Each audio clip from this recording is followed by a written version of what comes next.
Class 11-এর gravitation থেকে আমরা বেশ কিছু প্রবলেম করেছি এর আগে। তো সেই ধরনের প্রবলেমগুলি আমি অনলাইনে করাই বা ইউটিউবে দিই, যেগুলোর বইয়ে সচরাচর সলভ করা নেই, বা ইউটিউবেও সার্চ করলে হয়তো খুব একটা পাওয়া যায় না। সেগুলো একটু ডিফারেন্ট লেভেলের প্রবলেম আমি চুজ করি, এবং সেগুলো চুজ করার কারণও রয়েছে। সেই প্রবলেমগুলোর মধ্যে যেন অনেকগুলো প্রবলেম মিক্সড আপ থাকে, মানে একটা প্রবলেম সলভ করতে পারলে তুমি নিজে থেকে আরও যেন 10টা প্রবলেম নিজে সলভ করতে পারো। তো সেই উদ্দেশ্য নিয়ে আমি কিছু বিশেষ প্রবলেমগুলোকে বেছে এখানে করাই। এখন যে প্রবলেমটা করবো আমরা এখন, এটা যে অ্যাডভান্সের প্রশ্ন, এর সলিউশন টেকনিকটা খুবই ইউনিক। দুভাবে এর সলিউশন করা যায়, তো দুটো পদ্ধতি আমি শেখাবো। আগে দেখো প্রবলেমটা কি বলেছে। Body starts falling on to the sun from a distance equal to the radius of earth's orbit, the time taken by the body to reach the sun is. মানে হচ্ছে, ধরো এটা সূর্য, এই সূর্য থেকে একটা নির্দিষ্ট ডিস্টেন্সে একটা মাস আছে, সাপোজ এম। তো এটা এখন এখানে আছে, আর সূর্যের মাস তুমি ধরে নাও ms, সান। বলা হয়েছে যে বডি স্টার্টস ফলিং, মানে জাস্ট এটা রিলিজ করে দেওয়া হয়েছে। তো সূর্য আর এই বস্তুকে নিজের দিকে টানবে, কত বল দিয়ে টানবে? Force equal to G/m/r²। এই ডিস্টেন্সটা যদি আর বলো বা ডি বলো, যেটা বলবে, সাপোজ এটা ডিস্টেন্স ডি, ডিস্টেন্সটা যদি বলো ডি, তাহলে G/m/r² এই দিক বরাবর টানবে, মাইনাস এটা যদি ভেক্টর দাও, তাহলে এটা যদি ডি ক্যাপ বলো, তাহলে এটা in the direction of minus D cap. তো যাই হোক, তো কী হয়েছে, তুমি যদি এটাকে রেস্ট অবস্থায় ছেড়ে দাও, তাহলে এই বস্তুটা সূর্যের গায়ে আসতে কত সময় নেবে, এটা তোমাকে প্রশ্ন দিয়েছে। আর ডিস্টেন্সটা কত সেটাও তোমাকে বলেছে, distance equal to the radius of earth's orbit. মানে যদি এই বস্তুটা এম ভরের একটা বস্তু না হয়, যদি এটা পৃথিবী হয়, আর্থ হয়, তাহলে সূর্যকে কেন্দ্র করে তো পৃথিবী ঘুরছে, ধরে নাও বৃত্তাকার পথে ঘুরছে। তাহলে সেই যে রেডিয়াসটা, সেই যে বৃত্তাকার পথে যে রেডিয়াস, আর এইটা হচ্ছে এই ডিস্টেন্সটা সমান ডি। আর কত এর ভ্যালু আমরা জানি, সূর্য পৃথিবীর মধ্যে যে দূরত্ব, সেটাকে বলা হয় 1 AU। 1 AU অ্যাস্ট্রোনমিক্যাল ইউনিট বলা হয়, আলোকবর্ষ এককে এই ডিস্টেন্সটাকে বলা হয়। মানে কি, এই ডিস্টেন্সের ব্যাসার্ধের বৃত্তাকার পথে সূর্যকে প্রদক্ষিণ যদি পৃথিবী করে, তাহলে তার সময় লাগবে 1 বছর। যদি 1 পাক ঘোরো, তাহলে টাইম পিরিয়ড যদি বলা হয় টি, পৃথিবী যদি ঘোরে, তার যদি বর্গ করো, তাহলে কেবলাটা সূত্রে বলে T² প্রপোর্শনাল টু R3। তো যদি আর আলোকবর্ষে এককে বসাই, টি যদি বছরে বসাই, তাহলে T² ইকুয়াল টু R3 হয়ে যাবে। যে কনস্ট্যান্টটা থাকে এখানে, যে কনস্ট্যান্টটা থাকে কে, এই কে এর মানও হয়ে যাবে তখন 1। কখন, কোন শর্তে বললাম? যদি টিকে আমরা বছরে প্রকাশ করি, আর আরকে যদি আমরা AU এককে প্রকাশ করি ডিস্টেন্সটাকে। এটা নিয়ে এর আগেও একটা ভিডিওতে আমি বলেছিলাম, তো জেনে রাখবে, এটা খুব ইম্পর্টেন্ট। এটা হচ্ছে 1 ইয়ার টাইম পিরিয়ড 1 পাক ঘুরতে, আর এই ডিস্টেন্সটা হচ্ছে 1 আলোকবর্ষ। তো যাই হোক, তোমাকে প্রশ্ন এবার কি দিয়েছে দেখো, এইটুকু তোমাকে ডেটা দেওয়া আসলো, যে equal to the radius of earth's orbit, এটা বলা ছিল। এবার টাইম কত বের করতে বলেছে। তো তোমাকে যদি এখান থেকে এখানে টাইম আসতে বলে, জেনারেলি তোমাকে যদি সিম্পল প্রবলেম দেয়, যদি বলে বস্তুর রেস্ট অবস্থায় আছে, তার উপর ফোর্স দেওয়া হলো, তাহলে তার একটা নির্দিষ্ট দূরত্ব থেকে আর একটা নির্দিষ্ট দূরত্বে আসতে সময় কত লাগে, যদি তোমাকে এরকম প্রশ্ন দেয়, তখন আমরা কি করি? সাধারণত কাইনেমেটিক্স ইকুয়েশন ইউজ করি। আমরা বলি ফোর্স আছে, তাহলে অ্যাক্সিলারেশন আছে, অ্যাক্সিলারেশনের ডেরিভেটিভ করলে, ইন্টিগ্রেশন করলে তুমি ভেলোসিটি পাবে, ভেলোসিটি মানে আবার dr/dt। তো সেখানে ডিস্টেন্সটা তুমি যদি জেনে ফেলো, তাহলে টাইমটা আমি বলে দেবো কথা। কিন্তু সমস্যা হচ্ছে, এখানে যে ফোর্সটা, সেই ফোর্সটা কিন্তু ডিস্টেন্সের সাথে ভ্যারি করছে।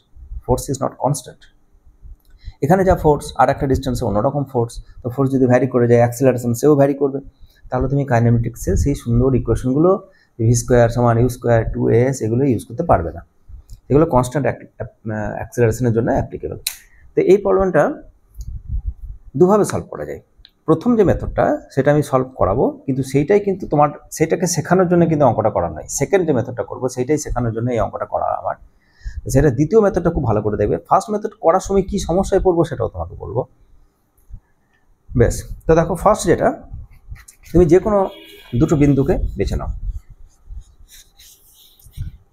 একদম যেটা প্রাথমিক অবস্থাতে যেটা মাসটা রয়েছে, তার ডিস্টেন্স কত, টি। তো এই যে গ্র্যাভিটেশনাল ফোর্স ফিল্ডের মধ্যে যে মাসটা বসে রয়েছে, একে রেস্ট অবস্থায় তুমি রিলিজ করলে, তার মানে এটা কনজারভেটিভ ফিল্ডের মধ্যে রয়েছে, কনজারভেটিভ সংরক্ষী ক্ষেত্রের মধ্যে রয়েছে। আর কনজারভেটিভ ফিল্ডের ক্ষেত্রে একটা বৈশিষ্ট্য হচ্ছে যে এক বিন্দু থেকে অপর বিন্দুতে যদি কোনো পার্টিকেল মুভ করে তাহলে টোটাল এনার্জি, সিস্টেমের টোটাল এনার্জি সেটা কনস্ট্যান্ট থাকবে। ঠিক আছে, এটা প্রুভ করা যায়। এর আগেও তোমরা কার্যক্ষমতা শক্তিতে পড়েছো, এখনও জেনে রাখো গ্র্যাভিটেশনাল যে ফোর্স ফিল্ড যেটা gm/r², it is conservative in nature. তো এখানে মোট এনার্জি দিয়ে যদি তুমি ভেলোসিটিটা বের করতে থাকো তাহলে কত হবে দেখো। প্রথমে এনার্জি কনজারভেশন করো। এনার্জি এখানে কত, -gm/s/m/d², এটা potential energy, -gm/r², sorry r² নয়, gm/r, এখানে ডিস্টেন্সটাকে বলেছি d, so gm/d। Potential energy negative হয়, গ্র্যাভিটেশনাল পোটেনশিয়াল এনার্জি। কোনো কাইনেটিক এনার্জি ছিল না, স্থির অবস্থায় ছেড়ে দেওয়া হয়েছে, সো নো এনার্জি। তো এটা পোটেনশিয়াল এনার্জি, ইনিশিয়াল এনার্জি। এবার যে কোনো একটা বিন্দু তুমি এখানে বেছে নাও, suppose this distance is r, তাহলে এখানে পোটেনশিয়াল এনার্জি কত হবে, -gms, ms মানে সূর্যের মাস, m মানে বস্তুটার ভর, অ্যান্ড ডিভাইডেড বাই r। এটা হচ্ছে এখানকার পোটেনশিয়াল এনার্জি। কিন্তু এখানে তাহলে ভেলোসিটিও হবে, কারণ রেস্ট অবস্থায় তুমি যদি ছেড়ে দাও তাহলে ভেলোসিটি আস্তে আস্তে বাড়বে। তো এখানে ভেলোসিটি যদি v হয় তাহলে plus extra kinetic energy ½ m v² particular. তো এইটা হচ্ছে এনার্জি কনজারভেশন, এটা তুমি এনার্জি কনজারভেশন থেকে পাচ্ছ। কনজারভেটিভ ফিল্ডের আওতায় থাকলে তুমি এনার্জি কনজার্ভ করতে পারো। গ্র্যাভিটেশনাল যে গ্র্যাভিটেশন চ্যাপ্টারতে যে সমস্ত অঙ্ক রয়েছে, প্রচুর প্রবলেম তুমি এনার্জি সলভ করে করতে পারো, energy momentum and angular momentum conservation করে। তো যাই হোক, এখানে এম ক্যান্সেল করো এদিকে, তো v²টাকে রাখো আর এটাকে এপাশে নিয়ে চলে এসো, কারণ তোমার ভিটা দরকার। কেন দরকার সেটাও বলছি। এটা v² = 2gms, আর এদিকে এটাকে যদি এপাশে নিয়ে চলে আসো তাহলে একটা তো মাইনাস আছে আর একটা প্লাস হয়ে আসবে, সো 1/r - 1/d।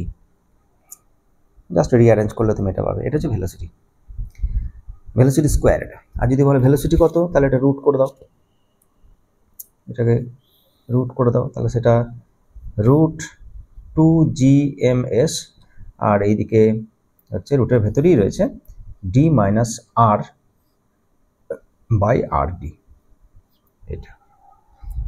এটা হচ্ছে ভেলোসিটির এক্সপ্রেশন। তো ভেলোসিটি মানে আবার কত, ভেলোসিটি মানে তো dr/dt, rate of change of position. কিন্তু এখানে একটা জিনিস লক্ষ্য করো তুমি, যে তুমি যদি এটাকে অরিজিন চুজ করো আর এই ডিরেকশনটাকে যদি তুমি পজিটিভ ডিরেকশন বলো এটাকে, তাহলে যত যত কমবে ভেলোসিটির মান তত কিন্তু বাড়বে। এটা হচ্ছে r। তো যেদিকে r ভেক্টর, ভেলোসিটি কিন্তু তার উল্টো দিকে, r এর যে ডিরেকশন, ভেলোসিটি ডিরেকশন তার উল্টো দিকে। সুতরাং তুমি একটা মাইনাস সাইন ইউজ করতে পারো এখানে ডিরেকশন দেখার জন্য। ঠিক আছে, তো এটা যে ভেলোসিটির মান কত বের করেছো, √2gms, আর এখান থেকে √d-r/√r × √d, এটা হচ্ছে ভেলোসিটি। এবার আমি কি বললাম, একটা মাইনাস সাইন তুমি এখানে দিতে পারো। কেন দিতে পারো তাই বললাম, এটা যে অরিজিন হয় তাহলে এটা r, যেদিকে পজিশন ভেক্টর তার চেঞ্জ বের করছো, পজিশন ভেক্টরের change means velocity, but velocity is in the negative r direction. অথবা এটা ভাবতে পারো যে সময়ের সাপেক্ষে তার r এর মান যত কমবে ভেলোসিটি তত বাড়বে। তো সেই জন্য একটা মাইনাস সাইন দিয়েছি। যাই হোক, নেক্সট আবার তুমি ইন্টিগ্রেশন করো dr/dt, তোমাকে টাইম বের করতে হবে। তাহলে অতএব তুমি ডিটিটাকে এক সাইডে রাখো আর ওইটাকে ওই পাশে নিয়ে চলে যাও। তো কী হবে, মাইনাস তোর মতো থাকলো, এই যে ওপরে আছে √d, এটা কনস্ট্যান্ট, তো √d বাই এখান থেকে তুমি পাচ্ছ গোটাটাই রুটে ভরে দাও এটা, ঠিক আছে, এরকম 2gms, আর কি √r/dr বাই √d-r, এইটা কিছু একটা তুমি পাচ্ছ। ঠিক আছে, কি করলাম, কিছুই না, রিঅ্যারেঞ্জ করলাম, ডিটিটাকে ওই পাশে নিয়ে গেলাম আর dr তো এই পাশে রয়েছে, আর এই গোটা রাশিটাকে এই পাশে নিয়ে চলে এসেছি, আর কিছু না। এবার ইন্টিগ্রেশন করো, টাইম 0 থেকে d পর্যন্ত যেতে হবে। একদম এখানে সূর্য ছিল, এখানে বস্তুটা ছিল, তো বস্তুটাই সূর্যের কাছাকাছি চলে এসছে একদম, তখন এই ডিস্টেন্সটাকে, প্রাথমিক ডিস্টেন্সটাকে d বলা হয়েছে, সরি হ্যাঁ প্রাথমিক ডিস্টেন্সটা d বলা হয়েছে, এটা d নয়, সরি এটা হচ্ছে আমাদের টিটা, টাইম।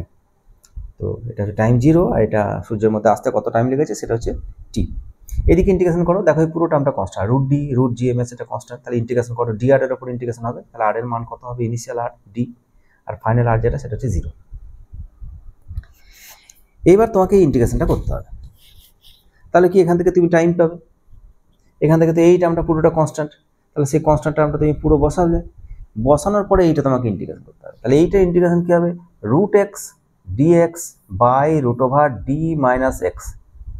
তাহলে এর ইন্টিগ্রেশন প্রসিডিওর তোমাকে জানতে হবে, এইখানেই হচ্ছে সমস্যা। তুমি যদি ইন্টিগ্রেশন খুব ভালো এক্সপার্ট হও তাহলে ঠিক আছে, ইন্টিগ্রেশন সলভ করো, তার যে সমস্ত মেথড রয়েছে ইন্টিগ্রেশন যে টেবিল, সেই টেবিল থেকে তুমি দেখো দিয়ে ইন্টিগ্রেশন সলভ করো, নো প্রবলেম। আর যদি মনে হয় যে না আমি এত ম্যাথামেটিক্সে যাবো না, আমি তো ফিজিক্সও শিখেছি, তাহলে ফিজিক্যালি আর কোন পদ্ধতির সাহায্যে আমি এটাকে সলভ করতে পারি, তাহলে তোমার কাছে কিন্তু সময়টাও অনেক বেঁচে যাবে এবং অঙ্কটাও খুব একটা দারুণ টেকনিকে সলভ করা যাবে। তো যাই হোক, এটা এই ইন্টিগ্রেশনটা তুমি যদি করো তাহলে রেজাল্টটা কী পাবে সেটা আমি বলে দিই। এবার তোমার ইন্টিগ্রেশন করার তোমার কাজ বাড়িতে তুমি নিজে করবে, রেজাল্ট পাবে 1/4√2 পাই d⁻³ আর নিচে হচ্ছে √GMS। তো 1/4√2 পাই d⁻³ অ্যান্ড √GMS, এইটা হচ্ছে তোমার টাইম পিরিয়ডটা। এত সময় লাগবে সূর্যের কাছাকাছি আসতে। তুমি এটা স্ক্রিনশট নিয়ে নিতে পারো, পরে ইন্টিগ্রেশন করলে হবে। কিন্তু আমি এই মেথডে করানোর জন্য অঙ্কটা করাইনি, যে মেথডটা তোমাকে শেখাতে যাচ্ছি আমি সেটাই হচ্ছে, সেটার জন্য আমি এটা করাচ্ছি। তো অল্টারনেটিভ প্রসেস দেখো, দেখো ধরো এটা সূর্য রয়েছে, আর সূর্য থেকে আমরা কি বলেছি, ডি ডিস্টেন্সে একটা অবজেক্ট রয়েছে, এম ভর একটা রয়েছে। আচ্ছা, যদি এই এম ভরের বস্তুটাকে তুমি একটা থট এক্সপেরিমেন্ট ভাবো, একটা কাল্পনিকভাবে তুমি ভেবে দেখো যে কী ঘটনা ঘটতে পারে। তুমি এটাকে v1 ভেলোসিটি দিয়ে, যথেষ্ট একটা হাই ভেলোসিটি দিয়ে, ঠিক এই যে লাইন, সেই লাইনে পারপেন্ডিকুলার দিকে তুমি ছুড়ে দাও কোনো পার্টিকেলকে, ঠিক আছে? গ্র্যাভিটেশনাল ফিল্ড রয়েছে এইদিকে, কেন্দ্রের দিকে, কেন্দ্রাস্তিক বল বলা হয়। তুমি ঠিক এই রেখার সাথে, সংযোগকারী সরলরেখা থেকে 90 ডিগ্রিতে তুমি বস্তুটাকে ভি ভেলোসিটি দিয়ে ছুড়ে দাও। তাহলে কী হবে, ধরে নাও এই ভেলোসিটি যথেষ্ট সাফিসিয়েন্ট ভেলোসিটি, তাহলে কী হবে, ধরো এটা পৃথিবী, আর পৃথিবীর একটা নির্দিষ্ট হাইট থেকে তুমি যদি একটা বস্তুকে ছেড়ে দাও, সাপোজ এইভাবে এসে পড়তে পারে। যদি ভেলোসিটি আরেকটু বাড়াও তাহলে এইভাবে এসে পড়তে পারে। যদি আরও ভেলোসিটি বাড়াও, সেন্টারটা কিন্তু এখানে, এটা মাথায় রাখতে হবে, কমপ্লিট ইলিপস হবে। যদি আরও ভেলোসিটি বাড়াও তাহলে এরকম কিছু একটা হবে, আরও ভেলোসিটি বাড়ালে এরকম কিছু একটা হবে, এটা সার্কেল হতে পারে, এটা নেক্সট ইলিপস হতে পারে। তো এইভাবে যত ভেলোসিটি তুমি বাড়াবে, এই ভেলোসিটি বাড়িয়ে বাড়িয়ে আমরা এইভাবে স্যাটেলাইটকে একটা নির্দিষ্ট কক্ষপথে স্থাপন করি। আর যত এই যে ইলিপসটা হবে, সেই ইলিপসের যে সেমি, এটাকে বলা হয়, গোটাটাকে বলা হয় মেজর অ্যাক্সিস, আর এই অর্ধেকটাকে বলা হয় সেমি মেজর অ্যাক্সিস, এটাকে বলা হয় এ। এটা নিয়ে আমরা আগে অনেক আলোচনা করেছি, পুরোনো ভিডিওগুলো দেখলে জানতে পারবে। তো এই সেমি মেজর অ্যাক্সিসের উপর এনার্জি ডিপেন্ড করে, টোটাল এনার্জি কত, এর মান যদি বেড়ে যায় বা কমে যায় তাহলে এনার্জি কীভাবে পরিবর্তন হয় সেটাও তুমি ভেবে দেখবে। এনার্জির এক্সপ্রেশন হয় ঠিক এরকম, -GMM/2A। তো যদি তুমি এইটা যদি বাড়ে, এ যদি বাড়ে, মেজর অ্যাক্সিস বাড়লেও এ বাড়বে। যদি এরকম ইলিপস হয় তাহলে গোটা মেজর অ্যাক্সিস বেড়ে যাবে, সেমি মেজর অ্যাক্সিসও বাড়বে। এ যদি বেড়ে যায় তাহলে নিচেরটা বেড়ে গেলে এই GMM/r এটা কমে যাবে, তো তার গায়ে মাইনাস রয়েছে, তো সেই অনুসারে তুমি টোটাল এনার্জিটা পাবে। এটা হচ্ছে তার গ্রাফ, এনার্জি আর ডিস্টেন্স। তো ঠিক এই টাইপের গ্রাফ হবে, মাইনাস রয়েছে 1/r অনুসারে। তো আর বাড়ালে এনার্জি কীভাবে জিরোর দিকে অ্যাপ্রোচ করে আস্তে আস্তে, আর জিরো মানে জাস্ট ফ্রি, ঠিক আছে? নেগেটিভ এনার্জি মানে বাউন্ড, জিরো মানে জাস্ট ফ্রি। আর যদি পজিটিভ এনার্জি হয়, প্লাস হয়ে যায় এনার্জি, তাহলে বলো এনার্জি ওই সেই ফিল্ডের বাইরে বেরিয়ে এসছে। তো নেগেটিভ এনার্জি মানে সার্কেল হতে পারে বা ইলিপস হতে পারে, তার যে পথ, তার যে সঞ্চার পথ সেটা সার্কেল অথবা ইলিপস। জিরো যদি হয় তাহলে সেটা প্যারাবোলা, আর যদি পজিটিভ হয় তাহলে সেটা হাইপারবোলা নিয়ে সে চলে যাবে। যাই হোক, তো তুমি এভাবে ভাবতে পারো, আর এর মান চেঞ্জ করে দিই, মেজর অ্যাক্সিস বাড়িয়ে কমিয়ে এনার্জি কত হবে। যাই হোক, তো যেটা বলছিলাম আমরা, যে এখানে সূর্য রয়েছে, আর সূর্য থেকে ডি ডিস্টেন্সে আমরা একটা এম ভরের বস্তুকে v1 ভেলোসিটি দিয়ে ছুড়েছি। তাহলে কী হবে, সাপোজ এরকম একটা সার্কেল করেছে, এরকম একটা সার্কেল এসে ঘুরেছে, যথেষ্ট সাফিসিয়েন্ট ভেলোসিটি দিয়েছো তুমি। এবারে এই ভেলোসিটির মান যদি তুমি একটু কমিয়ে দাও, v2 করে দাও, তাহলে কী হবে, তাহলে একটা এইরকম একটা ইলিপস হবে এরকম। তার যেটা মেজর অ্যাক্সিস সেটা নিশ্চয়ই কমে যাবে, যত এনার্জি কম হবে তত এই মেজর অ্যাক্সিসের মানটা কমতে থাকবে। কারণ এনার্জির এক্সপ্রেশন তোমাকে একটু আগে বললাম, -GMM/2A এরকম হয়। তো এর মানটা যদি কমে যায় তাহলে টোটালটা বেড়ে যাবে, কিন্তু তার আগে মাইনাস লেখানো আছে, সুতরাং ওটা অ্যাকচুয়ালি কমই, এর মানটা হচ্ছে কমে যাবে। যদি আরও কম ভেলোসিটি দাও, v3 দাও, তাহলে এটা এইরকম একটা ইলিপস হবে, এরকম। এবার যদি ভেলোসিটি 0 করে দাও তাহলে আর ইলিপসই হবে না, তাহলে একদম স্ট্রেট লাইন এরকম। তার মানেটা যেটা, সেটা হচ্ছে এখান থেকে পারপেন্ডিকুলার ডিরেকশনে ভেলোসিটি মান যদি আমি আস্তে আস্তে কমাতে থাকি, v1 দেন v2 দেন v3, তাহলে যে ইলিপসটা আছে সেই ইলিপসটা আস্তে আস্তে সিঙ্ক করছে, ইলিপসটা আস্তে আস্তে ছোট হচ্ছে, যার মাইনর অ্যাক্সিস, ইলিপসের মাইনর অ্যাক্সিস কোনটা বলে, যদি এটা ইলিপস হয় তাহলে এইটা মেজর অ্যাক্সিস আর এটা মাইনর অ্যাক্সিস। তো এই মাইনর অ্যাক্সিসটা কি হচ্ছে, কোলাপস করছে। তো এতক্ষণ প্রথম যেটা ছিল এইটা মাইনর অ্যাক্সিস ছিল তার, তারপরে কমে গেল। যদি আরও খুব লো ভেলোসিটি হয় তাহলে এরকম একটা ইলিপস হবে, এরকম। তো তার মাইনর অ্যাক্সিস আরও কমে যাচ্ছে। শুধু তাই নয়, সূর্যের কাছাকাছি যে বিন্দু সেটাকে বলা হয় পেরিহেলেন বা পেরিগি বলা হয়, আর এই দূরেরটাকে বলা হয় এপিহেলেন। তো এই যে পেরিগি, এই যে বিন্দুটা, সেই বিন্দুটাও আস্তে আস্তে সূর্যের মধ্যে ঢুকে যাচ্ছে। কি বললাম, যদি লো ভেলোসিটি হয়, আস্তে আস্তে ভেলোসিটি কমাতে থাকি, তাহলে ইলিপসটা আস্তে আস্তে সিঙ্ক করবে, তার মানে তো মাইনর অ্যাক্সিস 0 হতে চলেছে এবং পেরিগি সূর্যের মধ্যে ঢুকে যাচ্ছে। সেই যে ইলিপসটা, এটা কখন, যদি একদম 0 ভেলোসিটি হয়, সেই ইলিপসটাকে বলা হয় ডিজেনারেট ইলিপস। ডিজেনারেট ইলিপস কীরকম ইলিপস এটা, যার সেমি মাইনর অ্যাক্সিস বা মাইনর অ্যাক্সিস যেটা বলো বি, যদি বি দিয়ে যদি ডিনোট করি তাহলে এটা 0, আর পেরিগি অ্যাট সান, সূর্যের মধ্যে পেরিগিটা ঢুকে গেছে। তো কেন এই ইলিপসের কনসেপ্ট নিয়ে এলাম, কারণ এই ইলিপ্টিক্যাল পথে এক পাক ঘুরতে কত সময় লাগে সেটা আমরা জানি কেপলারের তৃতীয় সূত্র অনুসারে। অরবিট সম্বন্ধে যদি বেসিক ধারণা থাকে, তার এই distance, major axis, minor axis, এগুলো যদি আমি জেনে ফেলি, তাহলে T square proportional to A cube আমরা জানি। এ মানে তার কি, semi major axis, T square proportional to A cube, কেপলারের সূত্র। তাহলে এইটা আমি, এই ইলিপসের পর্যায়কালটা আমি জানি, তাহলে সেই এমন একটা ইলিপস আমাদের, যে ইলিপসটা একটা সিঙ্ক করা ellipse, degenerate ellipse, that is perigee at sun and minor axis is 0, সেই রকম ইলিপসের ক্ষেত্রেও আমরা সেই সমীকরণটা ইউজ করব। ঠিক আছে, তাহলে কীভাবে ইউজ করছি দেখো। আমি যে মুহূর্তে ইলিপসটা সিঙ্ক করবে, ঠিক তার আগের মুহূর্তের এটা সূর্য, আর এইখানে আছে এমভর, তার ঠিক আগে একদম very very low velocity just, তো একটা ইলিপস আমি ধরেছি যার পেরিগি একদম সূর্যের মধ্যে ঢুকতে যাচ্ছে, এরকম একটা ইলিপস। আর আমরা যে ইলিপসের কথা বলছি, আমরা এটাও বলছি না, আমরা বলছি ডিজেনারেট ইলিপস, যার সেমি মাইনর অ্যাক্সিস বা মাইনর অ্যাক্সিস 0 অ্যান্ড পেরিগি অ্যাট সান। ঠিক আছে, তাহলে কেপলারের সূত্র অনুসারে T square is proportional to কি হয়, এ কিউব হয়, এটা সূত্র। এবার যদি বলা হয় কনস্ট্যান্টটা কত, তাহলে তুমি একটু ডেরিভেশন করে দেখে নিতে পারো যে এই কনস্ট্যান্টের মানটা কত আসে। সেটাও জাস্ট তিনটে স্টেপ হয়ে যায়, বিরাট কিছু যে জটিল কিছু না। একটা সার্কুলার অরবিটে ধরে নাও একটা পৃথিবী আছে, আর্থ, আর সার্কুলার অরবিটে ধরে নাও একটা স্যাটেলাইট ভি ভেলোসিটি নিয়ে ঘুরছে। তাহলে যে ভি ভেলোসিটি নিয়ে ঘুরছে, তাহলে বৃত্তপথে যদি একটা স্যাটেলাইট ঘোরে, তাহলে অভিকেন্দ্র বল কত হয়, mv²/r। এই বলটা দরকার, এই ডিস্টেন্সে যদি হয় আর, এই বলটা দরকার বৃত্তপথে ঘোরার জন্য, ফোর্স দরকার। ভেলোসিটি বারবার চেঞ্জ হচ্ছে, তাহলে ফোর্স তো দিতেই হবে, এবং ফোর্সের ডিরেকশনটাও বারবার চেঞ্জ হতে হবে। ভেলোসিটি বারবার চেঞ্জ হচ্ছে, তাহলে ফোর্সকেও অ্যাডজাস্ট করে দিতে হবে, কিন্তু স্পিড কনস্ট্যান্ট থাকবে, কারণ সবসময় 90 ডিগ্রিতে হচ্ছে। যাই হোক, তো mv²/r ইজ আ সেন্টিপিটাল ফোর্স, এই ফোর্সের যোগান দেবে কে, gm/r², gm/r²।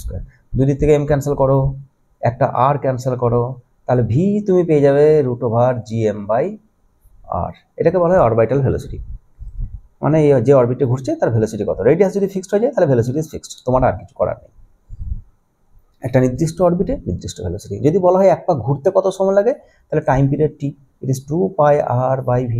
2πr মানে পুরো পরিধি, v মানে একক সময়ে কত দূরত্ব, তাহলে একক সময়ে v দূরত্ব যায়, 2πr দূরত্ব যেতে কত সময় লাগে, that is the time period, পর্যায়কাল বলা হয়। তাহলে 2π থাকলো, v এর মানটা এখান থেকে বসাও gm/r, তো একটা নিচে থাকবে √gm আর উপরে r⁵/2, দুটো আর, এখানে √r আছে, এখানে একটা r আছে। এইটাই কেপলারের সূত্র। যদি এটা বর্গ করো তুমি, তাহলে টি স্কোয়ার হয়ে যাবে, এটা স্কোয়ার হয়ে যাবে, এই গোটা রাশিটা স্কোয়ার হবে, এখান থেকে তুমি একটা স্কোয়ার টার্ম পাবে, আর এখান থেকে কী হবে, সাম 2π √gm তার স্কোয়ার ইন্টু r কিউব। তো এইটা তুমি পাশে রাখতে পারো, এই যে রাশিমালাটা রেখেছি আমি, এটা তুমি পাশে রেখে দিতে পারো। এটা কেবল একটা তৃতীয় সূত্র সার্কুলার অরবিটের জন্য, যে টি স্কোয়ার ইকুয়াল টু ওই যে কনস্ট্যান্টটা রয়েছে 2π/√gm তার স্কোয়ার ইন্টু আর কিউ। কনস্ট্যান্টটাকে যদি কে বলো তাহলে T square proportional to R cube. যদি এটা ইলিপস হয় তাহলে কিচ্ছু চেঞ্জ হবে না, শুধু যেটা আর যেটা রেডিয়াস সেটার জায়গায় তুমি সেমি মেজর অ্যাক্সিসকে বসিয়ে দেবে, বসিয়ে দেবে। মানে যদি তোমার এটা এরকম ইলিপস হয়, এর যে ফোকাস হয় একটা, মানে যদি এটা ইলিপস হয় আর ইলিপসের কোনো একটা ফোকাসে যদি সূর্য বসে থাকে আর এখানে যদি পৃথিবী থাকে, আর তোমাকে যদি জিজ্ঞেস করা হয় যে এক পাক ঘুরতে কত সময় লাগবে, তাহলে কিছু না, টি স্কয়ার প্রপোর্শনাল টু এই যে এই ডিস্টেন্সটা, এই অর্ধেকটা এতটা, এটাকে বলা হয় সেমি মেজর অ্যাক্সিস। তুমি টি স্কয়ার প্রপোর্শনাল টু এই কিউ বসিয়ে দেবে, তখন আর বৃত্তের ব্যাসার্ধ বলা হবে না, ওকে এরকম বলা হবে। কিন্তু আমাদের প্রবলেমে আমাদের যে আর্থের অরবিট সেটা সার্কুলার ধরা হয়, কারণ এই ইসেন্ট্রিসিটি ইজ ভেরি স্মল, 0.017 মতো, অলমোস্ট ইকুয়াল টু 0। যাই হোক, তাহলে এই সূত্রটা তুমি ইউজ করো। এবার তোমার যে ডিজেনারেট ইলিপসটা হয়েছে, মানে জাস্ট এটা সিঙ্ক করে গিয়েছে যেটা, সেক্ষেত্রে তোমার পেরিগি যদি এখানে ঢুকে যায়, তাহলে এই দূরতম বিন্দু আর নিকটতম বিন্দুর যে ডিস্টেন্স, এপিকে আর পেরিগি, একটা ইলিপসের এই যে এখানে যদি একটা ফোকাস হয়, এটা একটা ফোকাস, এই বিন্দুটা পি, এই বিন্দুটা হচ্ছে এ, তাই এ আর পি এর মধ্যে ডিস্টেন্স, এটাই তো মেজর অ্যাক্সিস। তা সেই মেজর অ্যাক্সিসটাই তো তোমার ডি, কারণ পেরিগি তো সূর্যের মধ্যে ঢুকে গেছে আর ও তো এখানে বসে আছে, তাহলে এটাই তোমার হচ্ছে ডি। সেই ডি এর তুমি যদি অর্ধেক করো, এইটা যদি তুমি অর্ধেক করো, গোটাটার অর্ধেক এতটা, এইটাই তো তোমার semi major Axis, that is equal to A, semi major Axis, semi major Axis. তাহলে বসাও এখানে ডিজেনারেট আমাদের ডিজেনারেট ইলিপসের জন্য আমরা এই সূত্রটা বসাচ্ছি, যে d by two is equal to a, just calculation করে। আদারওয়াইজ তুমি পেতে না, কারণ যদি এটা ফোকাস হতো, পেরিগি যদি দূরে থাকতো, তাহলে এত দূর তোমার প্রয়োজন হতো। বেশ, তো যাই হোক, আমাদের এইটাই বের করতে হবে। তাহলে এখানে কি হবে, টি স্কোয়ার ইকুয়াল টু কনস্ট্যান্টটা দেখো 2π, টি স্কোয়ার, তোমার তো টি দরকার, তাহলে টি করো, তাহলে রুটটা স্কোয়ারগুলোকে তুমি তুলে দিতে পারো। টি সমান 2π/√gms, এস ফর সান, আর এর জায়গায় তুমি বসাও এ টু দি পাওয়ার, ফর্মুলা হচ্ছে এ টু দি পাওয়ার 3/2, এটা হচ্ছে ফর্মুলা ইলিপসের জন্য। যে কোনো ইলিপসের জন্য তার যদি মেজর অ্যাক্সিস হয় A, then T square proportional to A cube, এটা হচ্ছে ফর্মুলা। কিন্তু আমাদের এই প্রবলেমে semi major axis A, it is equal to D by two, ডিটা তোমাকে বলা আছে প্রশ্নে। তাহলে তুমি বসাও এখানে 2π/√gms, এর জায়গায় বসাও D by two whole to the power 3/2। তাহলে পরের লাইনে কী হবে, এখান থেকে 2 টু দি পাওয়ার একটা 3/2 বাইরে বেরিয়ে আসবে, তো এটা তুমি সমানটা এখানে দিয়ে দাও, দিয়ে 1/2 টু দি পাওয়ার 3/2, এটাকে সরিয়ে রাখো, আর এখানে ডি টু দি পাওয়ার 3/2কে রাখো। এবার দেখো এইটুকু পার্ট তুমি জানো, কনস্ট্যান্টটাকে যদি সরিয়ে দাও, তাহলে এটা কি, এটাও তো টাইম পিরিয়ড একটা, 2π/√gms, D two the power 3/2, এখন আর টু দি পাওয়ার 3/2। এটার মানে কি, এটার মানে হচ্ছে যে এটা যদি সূর্য হয় আর সূর্য থেকে পৃথিবীর যে দূরত্ব সেটা যদি ডি হয়, আর যদি সার্কেলে একটা নির্দিষ্ট বৃত্তপথে যদি পৃথিবী সূর্যকে আবর্তন করে, তাহলে তার টাইম পিরিয়ড কত, যদি বলা হয় এক পাক ঘুরতে কত সময় লাগে, সেটা কত, T square proportional to D cube. সার্কেলের ক্ষেত্রে ইউজ করছি আমরা, eccentricity is very small, E is equal to 0.017, and almost equal to 0, সার্কেলের ইসেন্ট্রিসিটি হয় 0, উৎকেন্দ্রিতা। তাহলে কি বললাম, সূর্যের চারদিকে পৃথিবীর এক পাক ঘুরতে যে টাইম লাগে সেটা যদি টি বলি, তাহলে it is proportional to D cube, এরকম। যদি টাইম পিরিয়ড বের করো, তাহলে √ফুট করে এটা বের করতে হবে। এবং আরও যেটা ইম্পর্টেন্ট কথা, সেটা হচ্ছে যদি ডি এর মান তুমি 1 AU-তে বসাও, আলোকবর্ষে বসাও, তাহলে এক পাক ঘুরতে যে সময় লাগবে সেটা বছরে বেরোবে, 1 বছর, দ্যাট ইজ 365 ডেজ, 365 ডেজ। ঠিক আছে, তাহলে কি বললাম, তাহলে এখানে বসাও এই যে টার্মটা, এটা তুমি জানো, it is a time period of earth আর কমপ্লিট রিভলিউশন, এটা হচ্ছে 1 বছর, 1 ইয়ার। কখন, যদি ডি হয় 1 AU। যদি বলেছে না, তখন প্রশ্নতেও বলে দিয়েছে, body starts falling on to the sun from a distance equal to the radius of earth's orbit. পৃথিবীর যে রেডিয়াস, সেই রেডিয়াসের সমান ডিস্টেন্সই সে ওই দিক থেকে পড়ছে, তাহলে এটি D is equal two 1 AU তোমার প্রশ্নেই বলা আছে, তাহলে টি ঘুরতে সময় লাগবে 1 বছর। ঠিক আছে, কেপলারের সূত্র অনুসারে T square equal to A cube, বারবার বলেছি, আগেও একটা ভিডিও বলেছি, T square equal to A cube যদি এটা আলোকবর্ষ হয় আর এটা যদি ইয়ারে হয়। তাহলে এখানে তুমি বসিয়ে দাও। তাহলে অতএব টি এটা সমান কত, 1/2^3/2, আর এটা জায়গায় তুমি বসাতে পারো 365 দিন, ডেজ। আমি দিনে বোর্ড করছি কারণ এটা তোমার অ্যান্সারগুলো ডেতেই দেওয়া আছে। তাহলে এটা কি, এটা সেই এই যে সূর্য, এটা যে বস্তুটা, তার সেই ডিজেনারেট ইলিপসের যে টাইম পিরিয়ড, এইটা একদম, তার মানে একদম স্ট্রেট লাইন মতো, মাইনর অ্যাক্সিস 0। তাহলে যেতে আসতে যে সময়, সেইটা তো পর্যায়কাল, সেইটা তোমার টি। আর তোমাকে বের করতে বলেছে সূর্যের গায়ে যখন পড়ে যাবে সেই টাইমটা কত, তাহলে ডিভাইডেড বাই 2, হাফ। তো এটা জাস্ট ক্যালকুলেশন করবে, এটা ক্যালকুলেশন করলে বেরোবে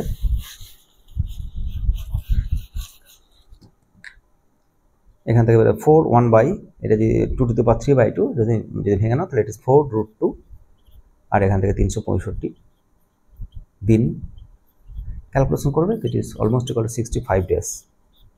তার মানে অপশান সি। তো এইটা হচ্ছে আমি এই ডিজেনারেট ইলিপসের কনসেপ্ট দিয়ে এই প্রবলেমটা আমরা সলভ করলাম। তো প্রথম যেটা, সেটাও ইন্টিগ্রেশনে তুমি বাড়িতে করতে পারো, কিন্তু সেটা পরীক্ষা হলে না করাই ভালো, সময় বেশি লাগবে। এই যে কেপলারের তৃতীয় সূত্র শিখেছো, এটা দিয়ে যে কনসেপ্ট ইউজ করে আমি অঙ্কটা করলাম, সেটা খুব ইউনিক একটা মেথড।